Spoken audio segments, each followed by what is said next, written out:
City's holy sites are sacred to Muslims, Jews Plans and to allow Christians. vaccinated tourists But now there to are almost return no in foreign routes visitors. from the 23rd Since March, after Israel's 1 borders year have been closing. closed because Negotiators of from the Egypt corona. held talks with both sides. They've been ordered to close once more. East of Tel Aviv, in heavily populated centers. It's been 15 months since passages trips have landed in Israel.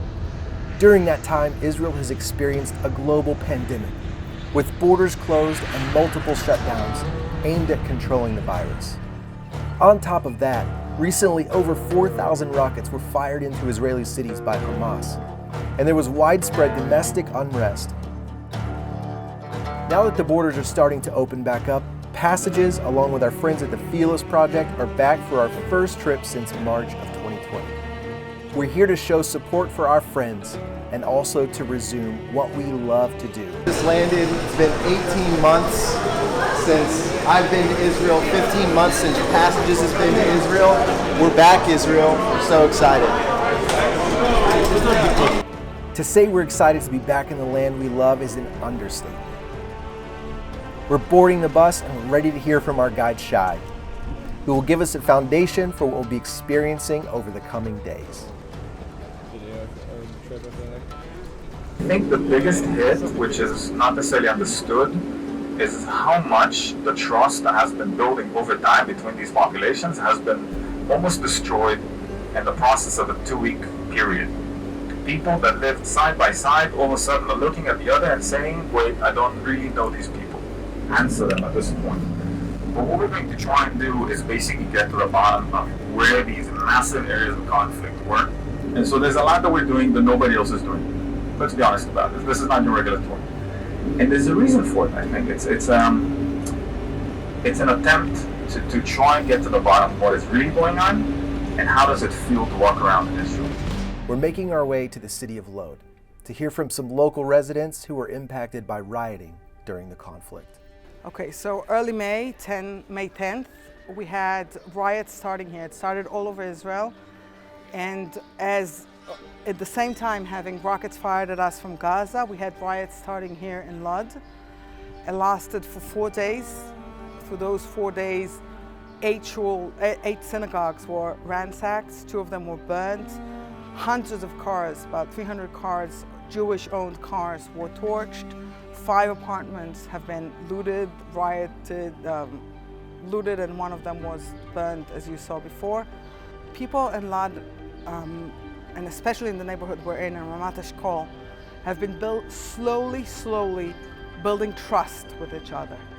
Now, trust is a very precious thing, and it takes a long time to build and seconds to shatter.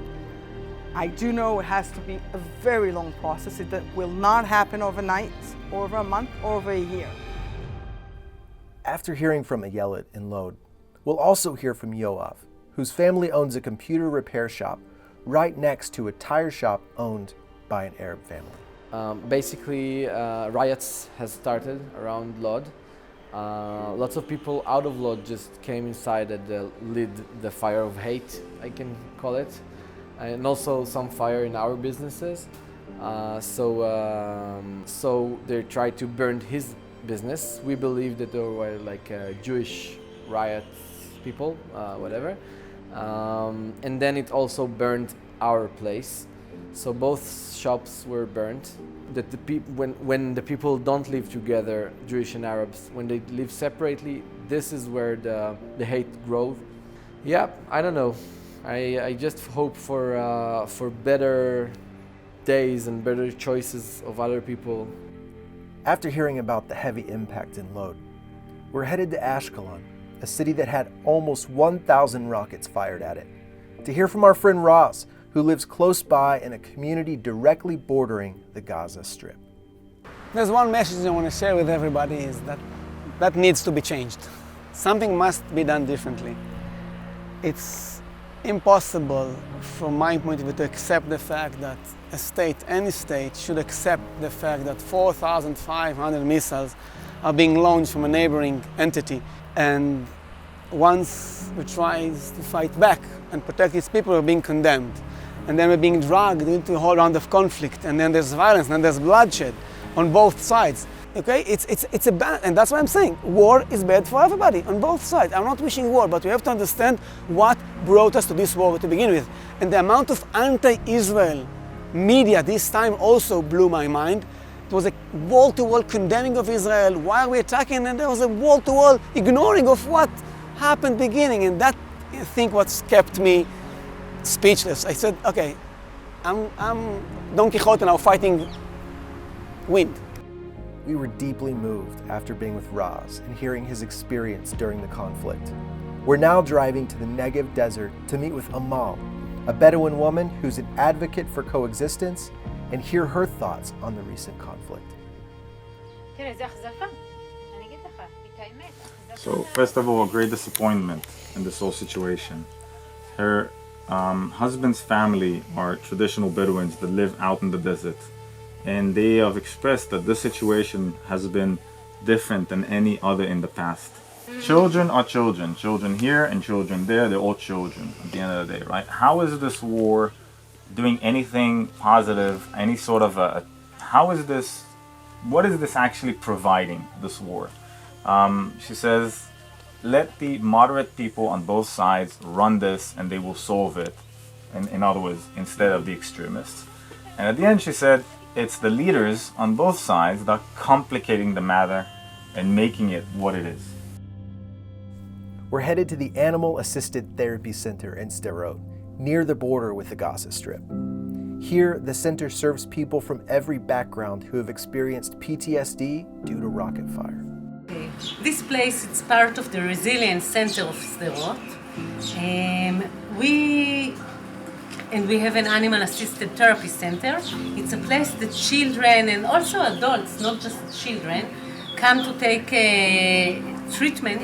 We try to give them tools how to deal with the rackets, how to deal with the anxiety that they have. We are doing all of it through the animals. We are a really busy place, especially now after the emergency time that we had. It means that we don't like it, but we have here a waiting list these days because we are all full, and this place works every day from 8 o'clock in the morning till 9 o'clock at night.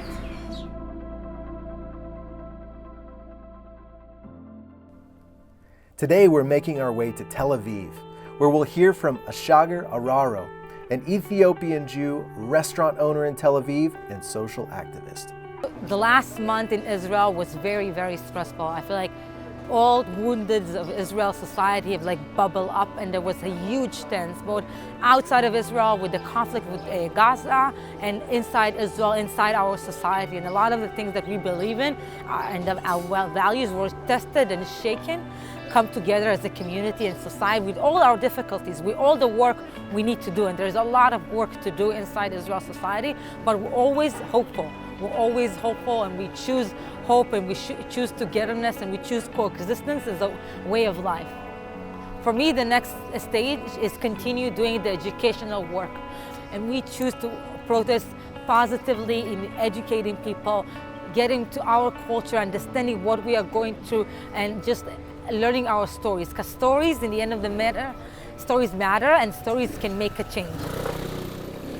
Following an amazing time hearing from Ashager and eating some incredible Ethiopian food, we're headed to Jerusalem, where we'll meet with the management of the Ramada Hotel, a hotel used by the thousands of Passages students who come to Israel.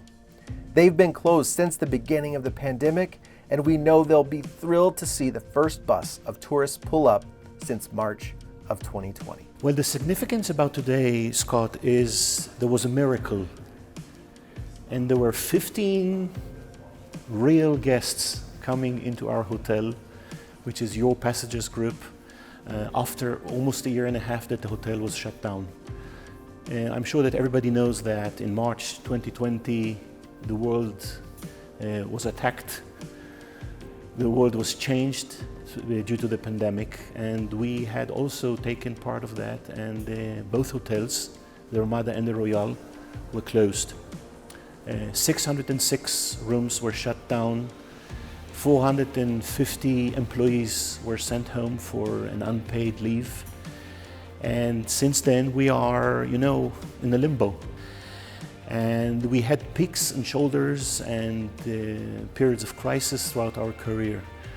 I can tell you for sure, from the bottom of my heart, of our hearts, that your visit for us was like illusion. We had to touch you to make sure that you're real and not an illusion. Right. And for us, it's a benchmark.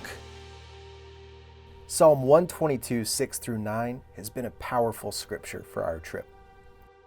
Pray for the peace of Jerusalem. May those who love you be secure. May there be peace within your walls and security within your citadels. For the sake of my family and friends, I will say, peace be within you. For the sake of the house of the Lord our God, I will seek your prosperity. This is the verse that our group prayed together as we overlooked Jerusalem. When we were praying, the faces of all those we met with came into our hearts and our minds.